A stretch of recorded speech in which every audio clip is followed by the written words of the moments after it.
Oh yes, what a nice clean rug we have. Oh wow! This is a nice addition to the rug. The Super Nintendo Entertainment System controller. Online. For Nintendo Switch Online, specifically. This is a glorious unit. I've used it a little bit before. And I'm very excited to do a hardware review for it today. Let's just read a little bit on it.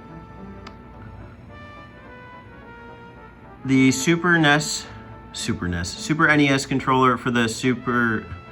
Can I read? It's hot, okay? The summertime, baby.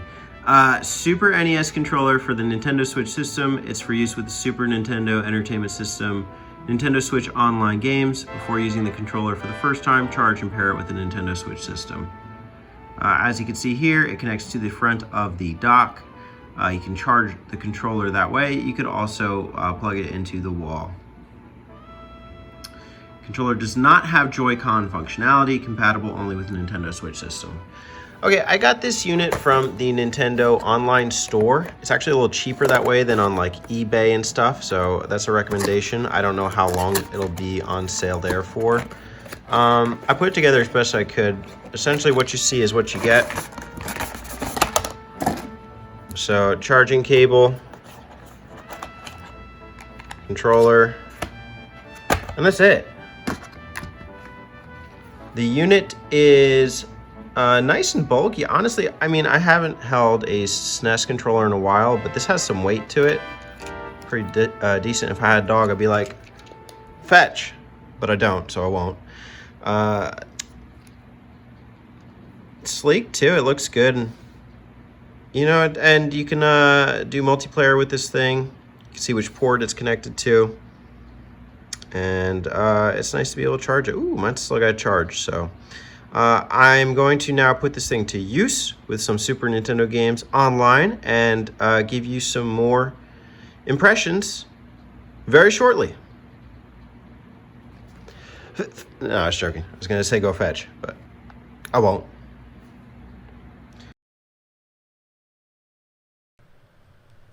So I primarily use this controller with the SNES online service, and the two games that I used to experience the controller were Kirby's Dream Land 3 and The Legend of Zelda: A Link to the Past.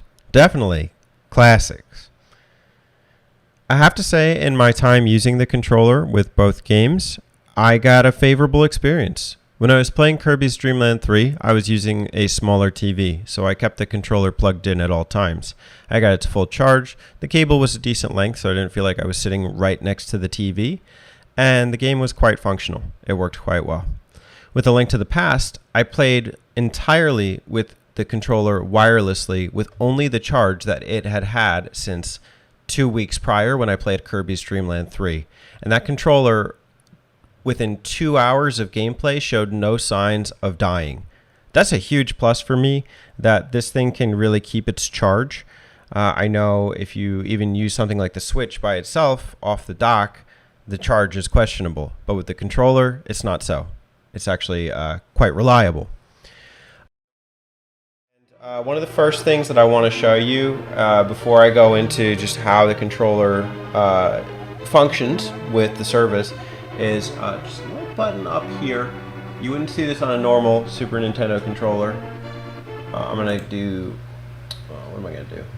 I'm gonna do webcam. I gotta retitle that so I can figure that out. It is ZR, and when you press ZR, that brings you to the home screen. This is important. This is, oh, I should have switched back so you guys could see it. Well, you can see it in action here. There you go. This is important because it's not identified and there's no manual that comes with this thing, so you wouldn't know unless somebody told you, and I just told you, so now you know.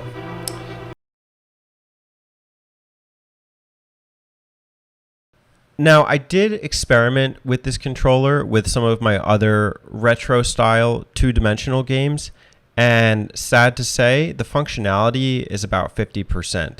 So the controller will work. It will get you to those games. And sometimes the controller will function with that game, where you can use the D-pad to move around and the A, B, X, Y buttons to select commands. So a couple games that I did have success with this controller with were Blossom Tales, the Castlevania Anniversary Collection, and Sonic 2. I did find out later, though, that the home button, which isn't even identified properly, doesn't work in 2D games that are not associated with NES or SNES Online. Oh, this is funny. The home button doesn't work. I don't know why. I can't seem to go back, though.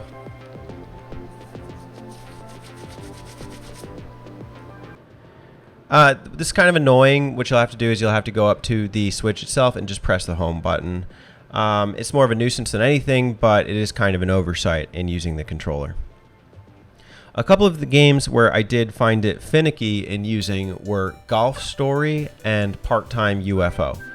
Now, I like both of these games. They're cool games, and they pretty much are simple in terms of like just move around the map and use the D-pad to do so, but the controller wouldn't move my playable character when I was selecting them. And so I think what was happening was that the Switch was registering it as though I was in dual Joy-Con mode, and I didn't have the thumbstick as a selectable option. So instead, I was using like the left, right, down, up buttons in the bottom half of the left Joy-Con if it were in two-handed mode. And so it's kind of annoying in thinking that these are retro 2D games and they should work with this controller. But it is what it is. I can't control that. And so, yeah, it's just something to bear in mind.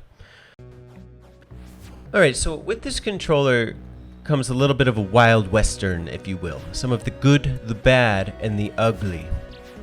The good is definitely that this is SNES authentic. I feel like I'm playing my SNES games on the Switch SNES authentically.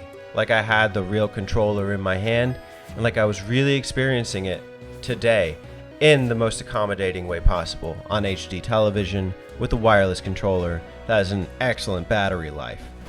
It's also very functional in terms of just the hardware. I have a Retrobit controller that I can't use anymore because the receiver broke.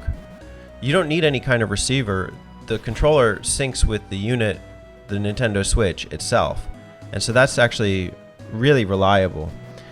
And although it doesn't work with all of my retro games on my Switch, it does work with some of the ones that are not associated to the NES and SNES Online. So I can be thankful for that. Although it is kind of sacrilegious to play Sonic with the SNES controller. Going into the bad is also that 50% functionality. I don't see why I shouldn't be able to either map out the D-pad for some of these, more basic 2D style games. I would think that it would work with this. It just doesn't. And also that this controller is first party only. I've seen no evidence of this controller being syncable with the PC, with Steam, or with other consoles.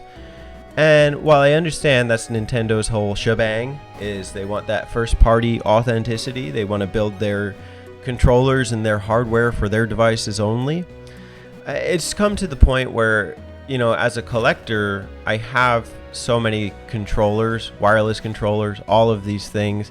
And if you were to get them even from the Wii up, you would have needed exclusive controller add-ons for every single one of those consoles. It's kind of a money-making scheme. That's what Nintendo does, is they outfit these things to be exclusive to the product at the time and then not work with the next successor console or technology. So good on them, sucks for us. Now let's talk about the ugly. It's evident this controller is primarily designed with the NES and SNES services for the Nintendo Switch. There's a couple things that make this a problem. Number one is you have to ask yourself, what is your attachment to those services? Are you going to still be attached to playing those games a year from now when your service renews for $20? $20 is not the end of the world. It's actually rather cheap. But at the same time, when they only update those services like every 5-6 months with some trashy games and then maybe one or two good ones, it is kind of suspect.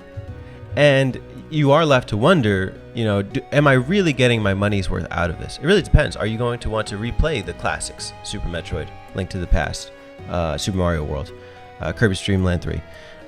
And will they continue to add on the classics that they haven't already added through that service? The other thing is, what is the future of this service? Is this going to last? The Nintendo Switch is halfway through its lifespan. What's to say they won't shut it down in 2025 and then this controller just becomes an artifact of the past that doesn't even work the primary way it was intended to? So there are questions with this controller. For now, it's fine, but it's also attached to a paywall service, if I'm using that term correctly. Terry, let me know. I'm not dissatisfied with my purchase. I think it was good. It's needed for right now. My Genesis controller isn't working with my Switch online, but I am raising my eyebrow at a couple things here. Let me know what you think. Is this as suspect as I'm making it out to be, or am I totally off base, or is it somewhere in between? And will you get it yourself? I'd love to know. Thanks for watching. I'll talk to you soon. Bye.